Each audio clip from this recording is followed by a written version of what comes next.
Chapter 29 How Glinda Worked a Magic Spell. "That was better than fighting," said Ozma, when all our friends were assembled in the palace after the exciting events of the morning, and each and every one agreed with her. "No one was hurt," said the Wizard delightedly. "And no one hurt us," added Aunt Em. "But best of all," said Dorothy, "the wicked people have all forgotten their wickedness, and will not wish to hurt anyone after this."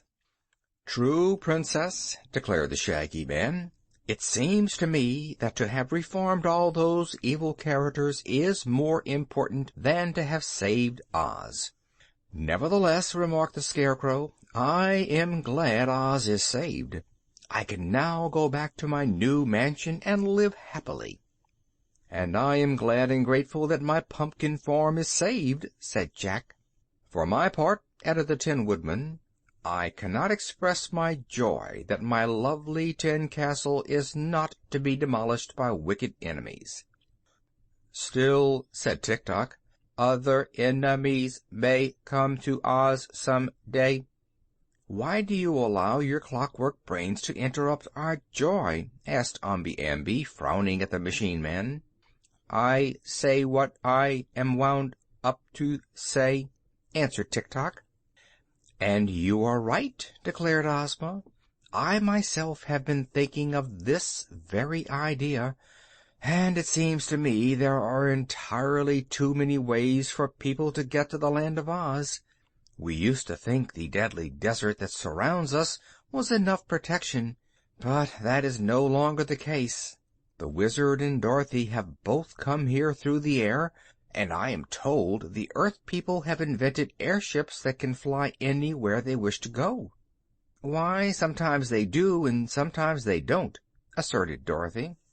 "But in time the airships may cause us trouble," continued Ozma.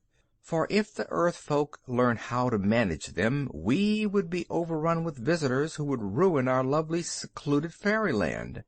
"That is true enough," agreed the Wizard. "Also, the desert fails to protect us in other ways," Ozma went on thoughtfully. "Johnny Dooit once made a sand boat that sailed across it, and the Nome King made a tunnel under it. So I believe something ought to be done to cut us off from the rest of the world entirely, so that no one in the future will ever be able to intrude upon us." "How will you do that?" asked the Scarecrow. "I do not know, but in some way I am sure it can be accomplished. Tomorrow I will make a journey to the castle of Glinda the Good and ask her advice." "May I go with you?" asked Dorothy eagerly. "Of course, my dear Princess, and I also invite any of our friends here who would like to undertake the journey." They all declared they wished to accompany their girl Ruler, for this was indeed an important mission, since the future of the Land of Oz, to a great extent, depended upon it. So Ozma gave orders to her servants to prepare for the journey on the morrow. That day she watched her magic picture, and when it showed her that all the nomes had returned through the tunnel to their underground caverns, Ozma used the magic belt to close up the tunnel, so that the earth underneath the desert sands became as solid as it was before the nomes began to dig. Early the following morning a gay cavalcade set out to visit the famous sorceress, Glinda the Good. Ozma and Dorothy rode in a chariot drawn by the Cowardly Lion and the Hungry Tiger, while the Sawhorse drew the red wagon in which rode the rest of the party. With hearts light and free from care, they traveled merrily along through the lovely and fascinating Land of Oz, and in good season reached the stately castle in which resided the sorceress. Glinda knew that they were coming. "I have been reading about you in my magic book," she said, as she greeted them in her gracious way.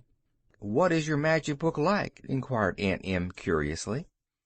"It is a record of everything that happens," replied the sorceress. "As soon as an event takes place anywhere in the world, It is immediately found printed in my magic book, so when I read its pages I am well informed." "Did it tell you how our enemies drank the water of oblivion?" asked Dorothy. "Yes, my dear, it told all about it, and also it told me you were all coming to my castle, and why." "Then," said Ozma, "I suppose you know what is in my mind, and that I am seeking a way to prevent anyone in the future from discovering the Land of Oz." "Yes, I know that.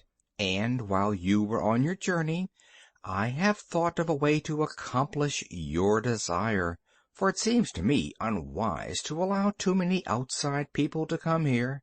Dorothy, with her uncle and aunt, has now returned to Oz to live always, and there is no reason why we should leave any way open for others to travel uninvited to our fairyland. Let us make it impossible for anyone ever to communicate with us in any way after this. Then we may live peacefully and contentedly." "Your advice is wise," returned Ozma. "I thank you, Glinda, for your promise to assist me." "But how can you do it?" asked Dorothy. "How can you keep everyone from ever finding Oz?" "By making our country invisible to all eyes but our own," replied the Sorceress, smiling. "I have a magic charm powerful enough to accomplish that wonderful feat, and now that we have been warned of our danger by the Nome King's invasion, I believe we must not hesitate to separate ourselves forever from all the rest of the world." "I agree with you," said the ruler of Oz. "Won't it make any difference to us?" asked Dorothy doubtfully. "No, my dear," Glinda answered assuringly. "We shall still be able to see each other and everything in the Land of Oz. It won't affect us at all, but those who fly through the air over our country will look down and see nothing at all. Those who come to the edge of the desert, or even try to cross it, will catch no glimpse of Oz, or know in what direction it lies. No one will try to tunnel to us again, because we cannot be seen and therefore cannot be found. In other words, the Land of Oz will entirely disappear from the knowledge of the rest of the world." "That's all right," said Dorothy cheerfully. "You may make Oz invisible as soon as you please, for all I care." "It is already invisible," Glinda stated. "I knew Ozma's wishes and performed the magic spell before you arrived." Ozma seized the hand of the Sorceress and pressed it gratefully. "Thank you," she said.